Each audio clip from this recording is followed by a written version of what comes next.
এক ঐতিহাসিক মুহূর্তের সাক্ষী হওয়ার সময় যদি আমরা আরও এক ঐতিহাসিক মুহূর্ত নিয়ে কথা বলি, হ্যাঁ, চাঁদ সংক্রান্ত এই ঐতিহাসিক মুহূর্ত, আমরা যদি অনেকটা পিছিয়ে যাই 1969 সাল 20 জুলাই, নেইল আর্মস্ট্রং, বাজ অলড্রিন চাঁদের বুকে পা রেখেছিলেন। নেইল আর্মস্ট্রং বলেছিলেন উচ্ছ্বসিত হয়ে, one small step for man, one giant leap for mankind. কতটা উচ্ছ্বসিত না হলে এ ধরনের একটা কথা কেউ বলতে পারেন? খুব স্বাভাবিক। পৃথিবীর প্রথম কেউ চাঁদের বুকে পা রাখলেন এবং সারা পৃথিবীর মানুষ টেলিভিশনের মাধ্যমে তা দেখলেন। সে এক অদ্ভুত সময়, অদ্ভুত এক ভালো লাগা, অদ্ভুত এক উন্মাদনা আমেরিকা জুড়ে। 1969 সাল। 2023 সালে দাঁড়িয়ে একটা প্রশ্ন খুব স্বাভাবিকভাবেই মাথায় আসবে, তারপরে আর তো কেউ কখনো চাঁদে গেলেন না, কেন? বেশি দূর নয়, 1969 সালে ঠিক 7 বছর পর একটি বই বেরোয় আমেরিকা থেকে। একটি বই বেরোয়, বইটি লেখেন বিল কেসিং নামে এক ব্যক্তি। যে বইটির নাম তিনি দিলেন we never went to the moon, Americas $30 billion story.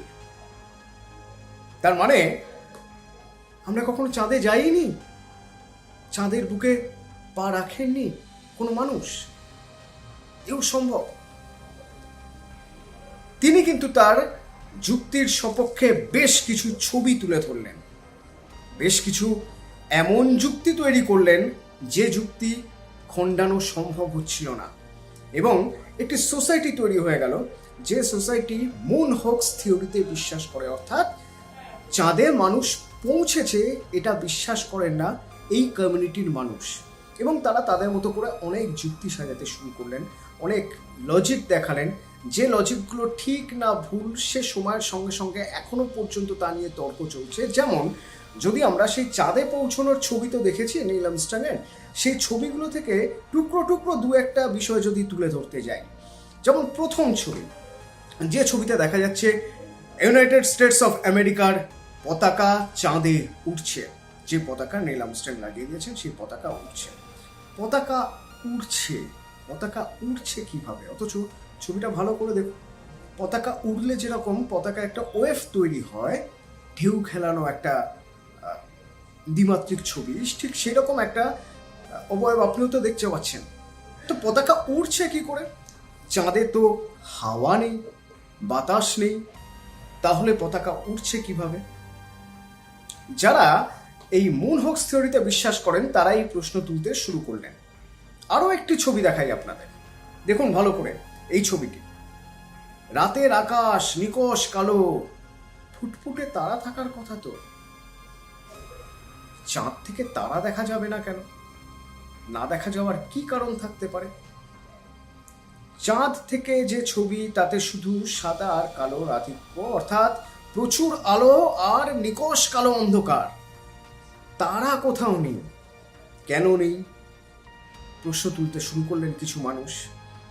তবে প্রথম ছবিটির ক্ষেত্রে যেমন নাসার যুক্তি ছিল, দ্বিতীয় ছবির ক্ষেত্রেও নাসার কিছু যুক্তি ছিল। প্রথম ছবির ক্ষেত্রে যেমন যুক্তি ছিল যে সময় পতাকাটি লাগানোর চেষ্টা করছিলেন নেইল আর্মস্ট্রং এবং বাজ অলড্রিন, ঠিক সেই সময় পতাকাটি কুঁচকে যায়, এবং যেহেতু চাঁদে হাওয়া নেই সুতরাং এরপর যখন ছবি তোলা হয় ওটা ওই অবস্থাতেই রয়ে গিয়েছিল।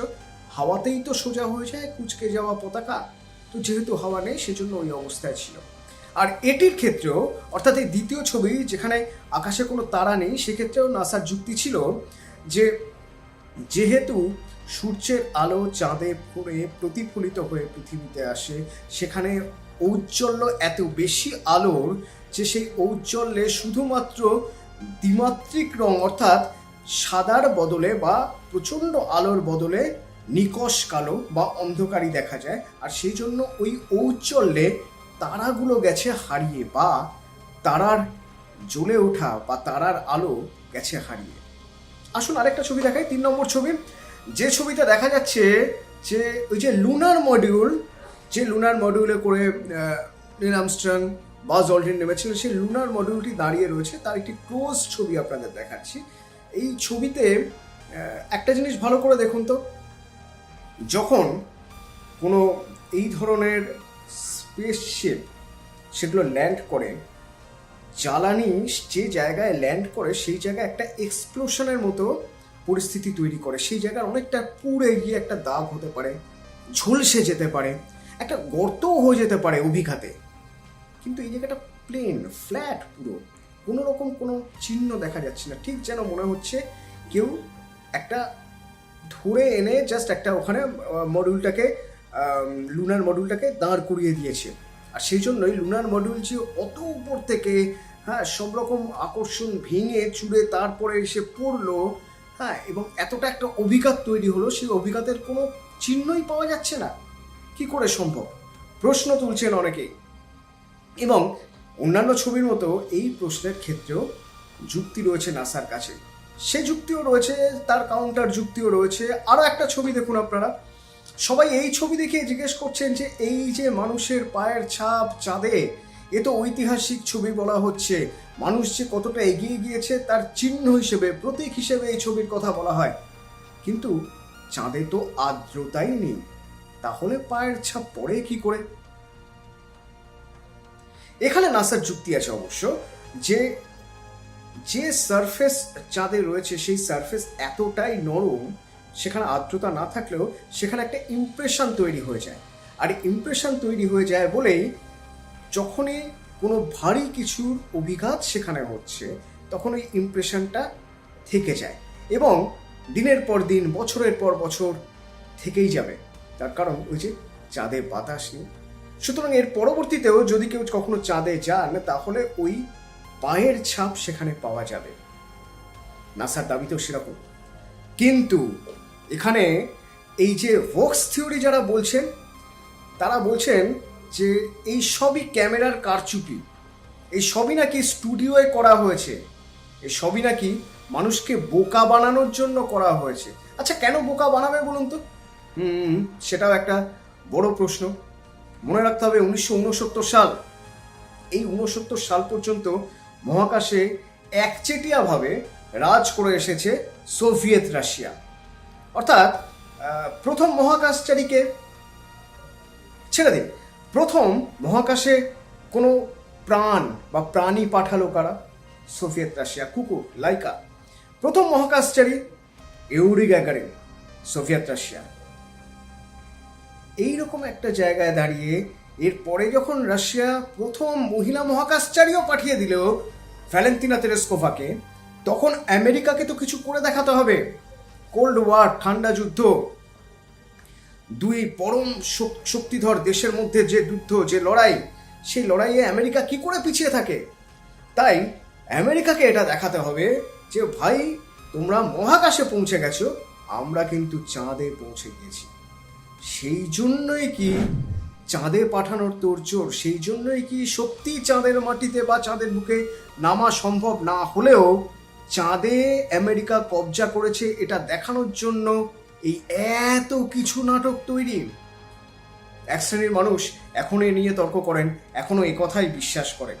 আরও একটি কারণ আসছে, এই যে নাসা লক্ষ লক্ষ টাকা বিনিয়োগ করেছিল, নাসার একটা রেপুটেশন আছে, একটা সম্মান আছে।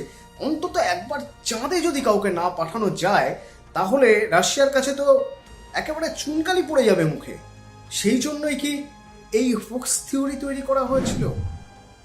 এবং আমেরিকার নিজের দেশের কাছেও জবাবদিহির একটা জায়গা ছিল, তার কারণ তার আগে ভিয়েতনাম যুদ্ধ, যেখানে প্রচুর পরিমাণ ক্ষয়ক্ষতি হয়েছে এবং আমেরিকারও প্রচুর ক্ষতি হয়েছে, সেই রকম একটা জায়গা থেকে দেশবাসীর নজর ঘোরানোর প্রয়োজন ছিল। আর সেই জন্যই কি এই মুন হোক্স থিওরি তৈরি হয়েছিল। এইসব প্রশ্ন যারা তোলেন, তারা বিশ্বাসই করেন না যে চাঁদে কখনো মানুষের পা পড়েছিল। কিন্তু এইসব প্রশ্ন যারা করেন, তাদের কাছে একটা প্রশ্নের উত্তর কিন্তু নেই। সে সময় আমেরিকার সমান শক্তিধর বা মহাশক্তিধর সোভিয়েত রাশিয়া যদি সত্যি চাঁদের বুকে নেল আর্মস্ট্রং, বাজ অল্ড্রিন তারা যদি না নামতেন, চাঁদে যদি মানুষের পা না পড়ে থাকে, তাহলে সেটা সোভিয়েত রাশিয়া প্রমাণ করে দেবে না? দুই দেশের কাছেই তো বড় বড় গুপ্তচর সংস্থা রয়েছে এবং এক দেশ আরেক দেশের উপর ক্রমাগত নজরদারি চালিয়ে এসেছে। তাহলে যদি সত্যি নাসা এরকম কারচুপি করে থাকতো, রাশিয়া কি ছেড়ে কথা বলতো? এ প্রশ্নের উত্তর কিন্তু কোথাও নেই। কিন্তু ওই যে ঘুরে ফিরে তারা আবার এটাও বলেন, যদি তাই হয়ে থাকে তাহলে আজও কেন চাঁদের বুকে আর কোনো মানুষের পা পড়ল না।